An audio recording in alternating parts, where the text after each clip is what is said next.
Assalamualaikum warahmatullahi wabarakatuh. Salam sejahtera untuk kita semua. Perkenalkan, saya Dr. Wendra. Saya adalah dosen tetap Sekolah Tinggi Manajemen PPM di Menteng, Jakarta Pusat pada program studi Magister Manajemen. Pada kesempatan kali ini, saya akan menyampaikan pernyataan diri dosen dalam unjuk kerja Tridharma Perguruan Tinggi atau disingkat dengan PDD UKTPT bidang pengajaran pada salah satu mata kuliah yang saya ampu, yakni mata kuliah manajemen kinerja. Pendekatan yang saya pakai dalam pengajaran pada mata kuliah manajemen kinerja adalah dengan menggunakan teknik DIA yang merupakan singkatan dari Delivery, Interaction, and Assessment. Yang pertama adalah delivery. Delivery merupakan teknik penyampaian materi pembelajaran di mana dengan menggunakan teknik ini saya melakukan tiga hal. Satu adalah saya menyampaikan materi melalui buku ajar manajemen kinerja yang telah ditetapkan oleh tim pengembang RPS sebelum semester berlangsung. Kedua adalah penyampaian materi secara langsung di dalam kelas, lecturing, dan diselingi dengan pemberian video yang relevan dengan materi perkuliahan. Yang ketiga adalah penyampaian materi melalui pembahasan kasus yang telah ditetapkan sebelumnya oleh tim pengembang mata kuliah saat penyusunan rencana pembelajaran semester berlangsung. Berikutnya adalah interaction. Interaction yaitu teknik yang digunakan untuk berinteraksi dengan mahasiswa yang diajar. Interaction yang saya gunakan adalah melalui satu, tanya jawab di dalam kelas selama perkuliahan berlangsung. Yang kedua adalah melalui diskusi kelas, di mana mahasiswa akan dibagi ke dalam kelompok-kelompok kecil. Selanjutnya, mereka akan membahas kasus yang dibagikan, lalu mempresentasikan analisis dan jawaban serta rekomendasi mereka atas kasus tersebut di hadapan rekan-rekannya. Kemudian, tim atau kelompok lain akan menanggapi, sehingga tercipta proses dua arah, proses yang interaktif dan menyenangkan selama pembelajaran berlangsung. Yang ketiga adalah melalui Learning Management System atau LMS, di mana dosen memposting pertanyaan kepada mahasiswa dan mahasiswa kemudian diminta untuk menjawab atau merespon pertanyaan tersebut di dalam LMS. Yang ketiga adalah assessment, adalah teknik untuk mengukur keberhasilan pembelajaran yang dilakukan. Pada pertemuan awal perkuliahan, saya selalu menyampaikan tentang sasaran perkuliahan, proses perkuliahan, ketentuan perkuliahan, termasuk di dalamnya adalah metode evaluasi yang akan digunakan, sehingga mahasiswa mengetahui basis penilaian terhadap mereka. Saya lebih lanjut akan menguraikan mata kuliah manajemen kinerja yang lebih terinci yang terangkum di dalam RPS. Dokumen RPS mata kuliah manajemen kinerja dibuat oleh tim pengembang mata kuliah manajemen kinerja tersebut dan kemudian telah disetujui oleh Ketua Program Studi Magister Manajemen di Sekolah Tinggi Manajemen PPM. Ini adalah rencana pembelajaran semester mata kuliah manajemen kinerja dengan kode MMPH 03 yang diberikan kepada mahasiswa Magister Manajemen. Mata kuliah ini bobotnya adalah 2 SKS, diberikan pada semester 5, khusus untuk mahasiswa yang mengambil elektif manajemen sumber daya manusia. Adapun elemen dari LPS adalah yang pertama, capaian pembelajaran lulusan atau disingkat dengan CPL. Ada 4 aspek pada CPL. Pertama adalah sikap, kedua pengetahuan, ketiga keterampilan umum, dan keterampilan khusus. Adapun capaian pembelajaran mata kuliah atau CPMK untuk mata kuliah manajemen kinerja ini adalah 1. Mahasiswa memahami dan mampu menjelaskan konsep teoritis manajemen kinerja dan keterkaitannya dengan sasaran dan strategi perusahaan, serta fungsi manajemen sumber daya manusia lainnya. Yang kedua, mahasiswa memahami dan mampu menjelaskan prosedur ilmiah dalam mengevaluasi implementasi manajemen kinerja. Yang ketiga adalah mahasiswa mampu mengidentifikasi dan menerapkan konsep teori manajemen kinerja dalam bentuk latihan dan studi kasus. Yang keempat adalah mahasiswa mampu berpikir sistematis dalam menganalisis persoalan, menganalisis dan menetapkan alternatif tindakan, serta menetapkan keputusan terkait manajemen kinerja. Sub CPMK yang kelima adalah mahasiswa mampu mengevaluasi implementasi manajemen kinerja di suatu perusahaan atau organisasi menggunakan sejumlah prosedur ilmiah dan menghasilkan rancangan penyempurnaan dengan berbasis hasil analisis data. Adapun deskripsi mata kuliah ini adalah mata kuliah manajemen kinerja berisikan teori dan aplikasi proses utama atau tahapan manajemen kinerja, kaitan manajemen kinerja dengan sasaran dan strategi perusahaan atau integrasi vertikal, dan fungsi manajemen sumber daya manusia lainnya atau integrasi horizontal. Manajemen kinerja berbasis hasil dan proses, instrumen dan alat pendukung manajemen kinerja, teknologi informasi dalam praktek manajemen kinerja, serta alat evaluasi praktek manajemen kinerja dan penggunaannya. Pada RPS ini juga diinformasikan tentang literatur atau textbook yang digunakan. Kemudian, pada RPS juga disampaikan sub CPMK atau sasaran setiap sesi, indikator penilaian, kriteria dan bentuk penilaian, bentuk dan metode pembelajaran dan penugasan, materi pembelajaran, serta bobot penilaian. Kita akan lihat sub CPMK satu persatu. Pertama, pada pertemuan pertama, mahasiswa diharapkan memahami dan mampu menjelaskan definisi, tujuan, prasyarat, dan metode atau proses manajemen kinerja. Kedua, memahami dan mampu menjelaskan kaitan antara manajemen kinerja dengan perencanaan strategik perusahaan atau organisasi, serta mahasiswa mengenal instrumen untuk menetapkan arahan strategik manajemen kinerja. Yang ketiga, mahasiswa memahami dan mampu menjelaskan sejumlah prosedur ilmiah yang dapat digunakan untuk mengevaluasi praktek manajemen kinerja. Keempat, mampu menggunakan sejumlah prosedur ilmiah dalam mengidentifikasi dan mengevaluasi praktek manajemen kinerja. Kelima, memahami dan mampu menjelaskan konsep teori perencanaan kinerja, pendekatan yang digunakan, serta komponennya. Keenam, mampu menerapkan proses teori perencanaan kinerja berbasis hasil melalui latihan menggunakan studi kasus. Ketujuh, mampu menerapkan konsep teori perencanaan kinerja berbasis proses melalui latihan dengan menggunakan studi kasus. Kedelapan, memahami dan mampu menjelaskan konsep teori terkait pelaksanaan dan pemantauan kinerja. Kesembilan, memahami dan mampu menjelaskan konsep teori terkait penilaian kinerja. Kesepuluh, memahami dan mampu menjelaskan konsep teori terkait tindak lanjut hasil penilaian kinerja. Kesebelas, memahami dan mampu menjelaskan penggunaan teknologi dalam manajemen kinerja. Kedua belas, mampu menjelaskan temuan hasil menggunakan sejumlah prosedur ilmiah dalam mengidentifikasi dan mengevaluasi praktek manajemen kinerja. Ketiga belas, mampu melakukan identifikasi, analisis dan evaluasi praktek manajemen kinerja, serta menyusun rekomendasi perbaikan praktis.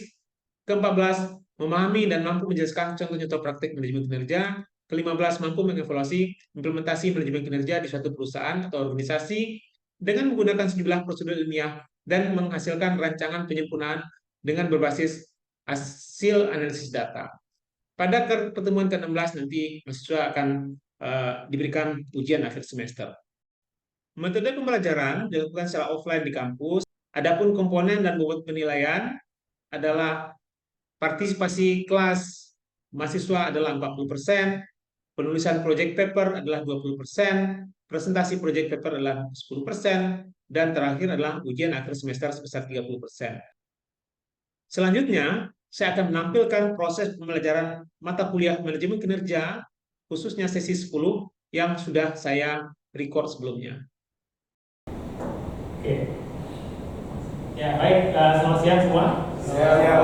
Apa kabar hari ini? Alhamdulillah. Sehat semua? Oke, baik. Jadi hari ini kita akan melanjutkan perkuliahan kita ya, di mana pada hari ini kita akan melanjutkan sesi ke-10 dari mata kuliah Performance Management ya. Bahasan dari sesi ini adalah chapter 8 dan chapter 10 dari buku Herman Albinis yang judulnya adalah Performance Management ya.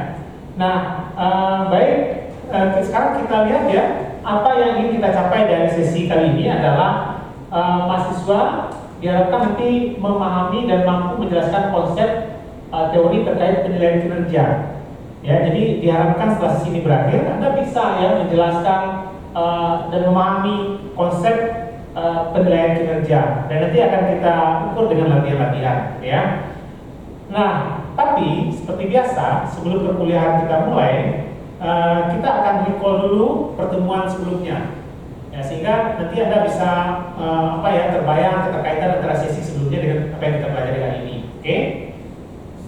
Nah, ini adalah materi reviewnya. Jadi kita akan review 4 item yang ada di layar itu, ya. Pertama adalah bahwasanya di pertemuan yang lalu, ya, teman Anda sudah presentasikan bahwasanya ada salah satu skill yang perlu dimiliki oleh seorang atasan ketika melakukan proses monitoring kinerja karyawan, yaitu coaching skill, ya. Ingat nggak? Ingat, ya? Nah, coba sekarang nih, ada yang tahu nggak coaching itu apa sih, gitu ya? Masih ingat nggak?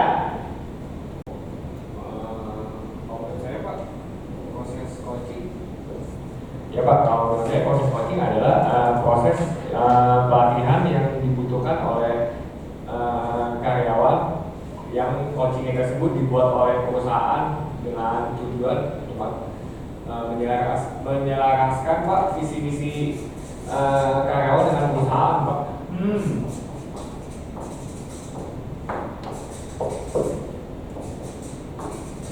Oke, suatu proses pelatihan yang untuk menjelaskan visi-misi individu dengan karyawan perusahaan. Oke, ada pendapat lain? Silakan. Proses yang dilaksanakan ketika ada gap yang di antara yang dilakukan karyawan dengan yang seharusnya. Ada gap, ya, gap antara yang seharusnya dengan apa yang ditujukan. Jadi proses coaching dilakukan. Ada lagi nggak?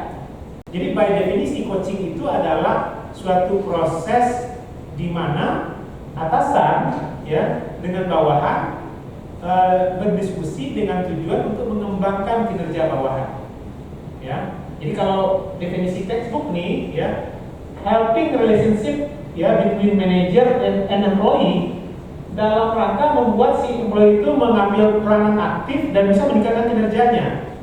Ya, jadi tujuan yang ingin dicapai adalah bagaimana kinerja karyawan itu bisa meningkat. Ya, kalau tadi Anda menjawab bagaimana cara menyamakan visi atau misi individu dengan organisasi, ya kurang lebih seperti itu, karena nanti visi misi organisasi itu kan diturunkan ke visi misi unit bisnis, turun ke visi unit kerja, turun ke level individu dalam bentuk KPI, ya enggak? Jadi masing-masing orang karena KPI-nya nanti yang sejalan dengan KPI organisasi, ya. Jadi tujuannya ke sana. Jadi prosesnya adalah proses interaktif, dua arah. Ya, misalnya saya atasan Anda, saya ajak Anda ngobrol, ya, kalau misalnya ada gap, ya, masalah kinerja Anda, mungkin seharusnya Anda katakanlah misalnya membuat laporan 3 kali dalam seminggu, Anda hanya membuat 2 kali laporan, nanti ada gap, ya, 1 kan, ya. Maka kemudian saya ajak Anda ngobrol, kemudian saya kasih umpan balik di dalamnya dalam rangka minggu berikutnya Anda membuat laporan sesuai tepat waktu, ya, dan sebanyak jumlah yang diinginkan. Gitu, ya. Oke. Nah, sekarang pertanyaan yang kedua nih, ya. Coaching itu kemarin ada keterkaitannya kan dengan proses manajemen kinerja. Anda ingat nggak proses manajemen kinerja itu apa saja? Yang 4 langkah itu loh. Ya. Yang dari Armstrong. Yang pertama apa? Kan enggak?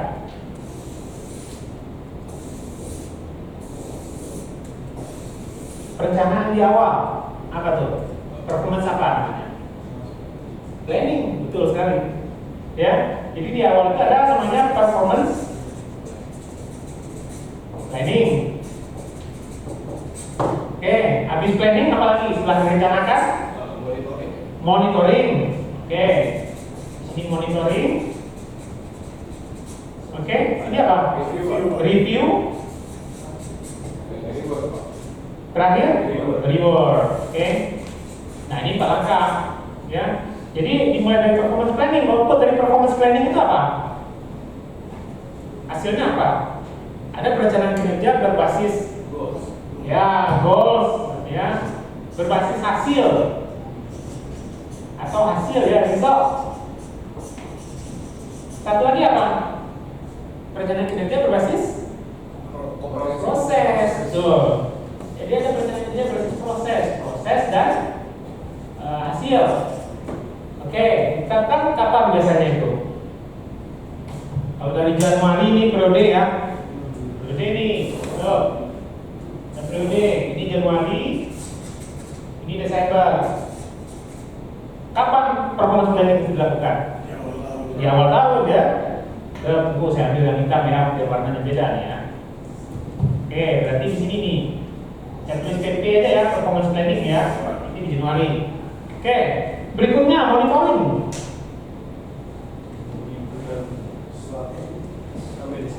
Monitoring ini apa sih sebenarnya?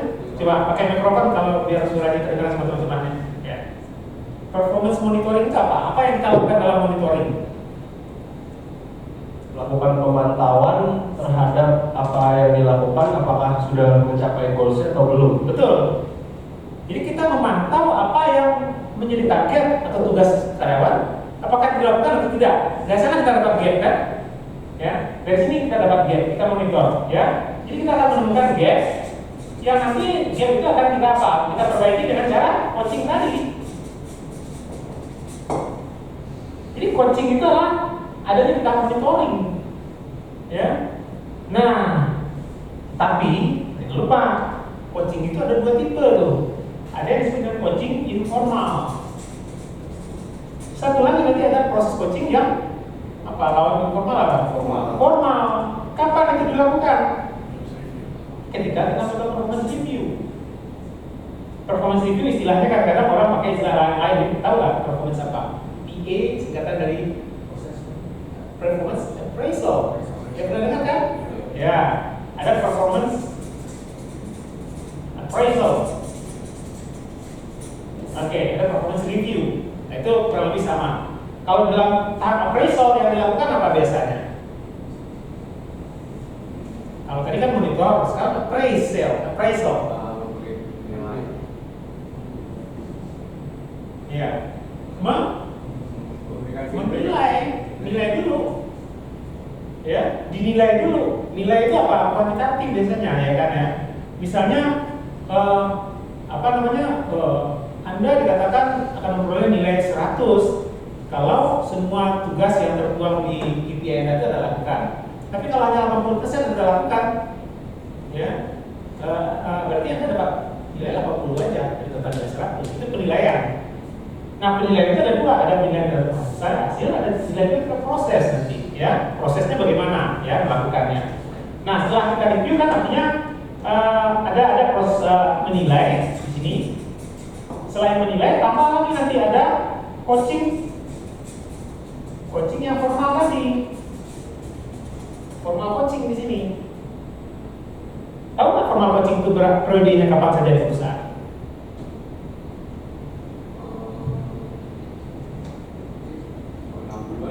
Per 6 bulan ya, benar. Ya, jadi per 6 bulan. Ya. Nah, di sini nih, Juni ya, akhir Juni lah ya, akhir Juni atau di awal Juli biasanya. Nah, di sini ada proses yang namanya coaching ya, atau performance review dan sendiri performance appraisal ya. Nah, di sini ada coaching formal ya, coaching formal. Desember ada lagi nggak kira-kira? Ada. Ini ya, akhir tahun performance review dan performance appraisal plus coaching formal, masih formal. Definisi formal itu apa coba? Sesuatu dikatakan formal itu kalau apa? Enggak. Ada perizinannya.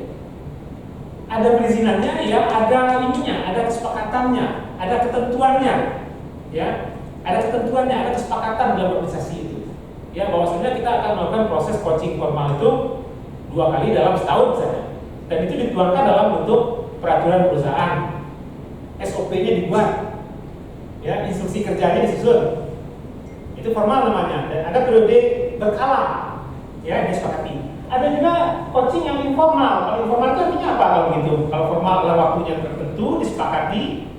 Kalau informal bagaimana kalau gitu sebaliknya? Dilaksanakan ketika dilihat ada kebutuhan ya? Betul. Jadi informal itu adalah ketika ada kebutuhan, nggak mesti nunggu Juni, nggak mesti nunggu Desember.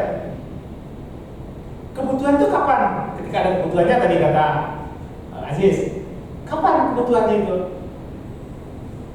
Jadi dilihat memang yang dilakukan ada gapnya ya. Ada gapnya. Kapan gap itu muncul? Anytime kan? Bisa hari ini, pagi ini, sore ini, atau besok, atau besoknya. Artinya anytime. Berarti kalau anytime, berarti dari Januari sampai ini kan titik-titik anytime semua kan? Iya, kapanpun pada waktunya. Nah, jadi sepanjang titik-titik inilah kita melakukan yang namanya coaching informal. Tadi udah disinggung ya, kembali lagi ke sini ya. Jadi dari hasil penilaian kinerja, nanti tindak lanjutnya ada salah satunya adalah pengembangan ya, training, T&D ya, singkat ya. Atau kadang-kadang orang cuma menyebutnya development saja, tapi itu sudah menggambarkan training misalnya ya. Nah, kita akan bahas ya. Ini sekarang kita akan bicara tentang development nih sebagai tindak lanjut ya, dari hasil penilaian ada development. Nah, development itu apa tuh definisinya? Ya, paling gampang sudah ada di layar ya. Jadi development itu adalah suatu proses yang melibatkan employee dengan manajernya. Ya, suatu proses di mana si atasan membantu bawahan untuk ya mengidentifikasi kebutuhan pengembangan bawahan di masa yang akan datang. Ya, serta menyusun action plan untuk program pengembangan bawahan di masa yang akan datang. Jadi ada proses merencanakan pengembangan karyawan di masa yang akan datang. Ya. Nah, merencanakan itu biasanya disusun dalam bentuk apa? Anda tahu nggak? Apa bentuknya? Perencanaan pengembangan di tahun yang akan datang. Apa bentuknya? Nah, pernah dengar nggak? Bukan succession. Kalau succession untuk karir. Ini plan juga, tapi untuk pengembangan. Pernah dengar istilah ini nggak? IDP, IDP, pernah dengar nggak? Individual Development. Iya.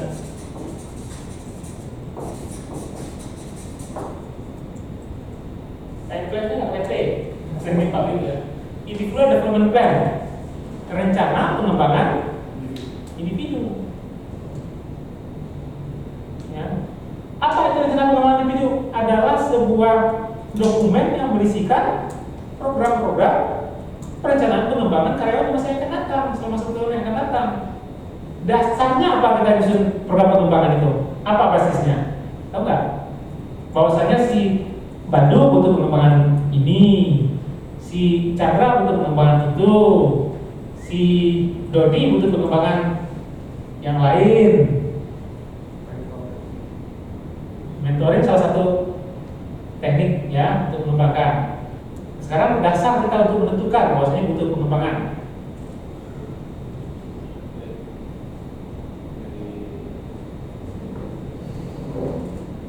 Review ya Pak. Ya ini tadi. Kan kita jadi di sini. Basisnya apa? Ya ini tadi basisnya. Gap yang kita temukan ketika menilai kinerja. Oh, Anda nggak mencapai 100 nih. Apa masalahnya? Oh, nggak bisa bikin marketing plan misalnya ya, perencanaan pemasaran misalnya. Oh, Anda nggak bisa melakukan pekerjaan Anda sebagai orang HR. Kenapa? Oh, karena nggak mampu menyusun model kompetensi karyawan di perusahaan misalnya. Maka dikirimlah orang untuk pelatihan. Jadi perencanaan pengembangan karyawan masa akan datang ikut pelatihan, ya, ikut entah itu mentoring pendekatannya, entah itu pendekatan yang lain itu adalah counseling ya, atau on the job training, in class training, ya, macam-macam. Nah itu basisnya adalah dari hasil performance review. Jadi hasil dari penilaian kinerja itu nanti ditindaklanjuti ke sana. Ya.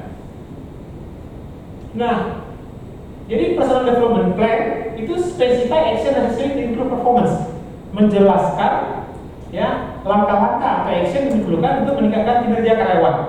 Di mana dalam individual development plan itu juga ada yang namanya di highlight strength and areas in need of development. Artinya apa tuh? Strength itu apa? Kekuatan. Apa tuh kekuatan ini? Otot. Kekuatan apa maksudnya itu? Ke performanya Pak, kekuatan dalam kekuatannya. Contoh ke arah mana betul? Ya. Jadi anak ini kuat di analytical thinking misalnya. Oh dia kuat di yang hard cognition misalnya, dia kuat di data analytics, dia kuat di CEO optimization misalnya, ya. Dia kuat di digital marketing misalnya kalau hard cognition. Kalau soft cognition mungkin dia kuat di team leadership, di communication, ya. Nah itu. Jadi itu kekuatan dia. Tapi juga disebutkan area yang butuh dikembangkan. Ya, artinya adalah dia mungkin lemah di mana gitu ya, sebaliknya. Oh dia kuat di communication, tapi dia susah fokus. Kan tiba-tiba orang suka komunikasi biasanya ya, suka bicara, ya, presentasi menyenangkan, tapi dia nggak bisa fokus untuk kerjaan administratif ya, karena tipikal orangnya extrovert misalnya ya. Nah, Harus dipertimbangkan karyawannya ini sukanya bagaimana, mampunya bagaimana, Pak? ya, Dan harus dipertimbangkan kemampuan sumber daya di organisasi, dan harus dipertimbangkan tujuan goals dari developmentnya itu sendiri, Pak. Iya. Jadi employees learning preferences itu maksudnya adalah kebutuhan pengembangan individu. Masing-masing bisa kebutuhan pengembangan pekerjaan, bisa juga sebetulnya adalah melihat kecenderungan orang. Ada nggak tipikal orang yang nggak tahan mendengarkan konseptual? Ya kan? Saya pernah lo ngajar di pelatihan ya. Itu orang lapangan semua. Orang lapangan dia manajer-manajer SPBU. Kan orang SPBU kan bisa berdiri lama gitu kan ya, kinestetik ya. Ini saya baru masih materi 3 menit aja udah banyak yang bermisi keluarnya itu. Ya. Jadi program pengembangannya mestinya adalah program pengembangan yang juga melibatkan aktivitas di dalam kelas, tak hanya bicara aja sebetulnya. Jadi harus employees learning preferences itu kebutuhan pembelajaran baik sifat dia, sifat kecenderungan dia, termasuk juga kebutuhan pekerjaan tadi ya. Developmental objective equation ya, atau program tujuan pengembangan apa, kemudian organization available resources ya. Baik ya, jadi sampai di sini ini adalah materi yang kita sampaikan pada kesempatan ini ya. Nanti Anda juga sudah disediakan bahan bacaan di LMS, ya tolong dibaca itu juga ya. Nah, selanjutnya kita akan minta ya rekan kita Aditya yang sudah menyiapkan materinya juga untuk presentasi, untuk mempresentasikan lebih detail ya program-program pengembangan seperti apa dan aktivitas lanjut yang lain ya terkait dari hasil penilaian kinerja itu. Oke, baik, kita berikan aplaus untuk Aditya ya. Oke. Demikianlah penyampaian PDD UKTPT bidang pengajaran yang saya laksanakan. Terima kasih. Assalamualaikum warahmatullahi wabarakatuh. Salam sejahtera selalu.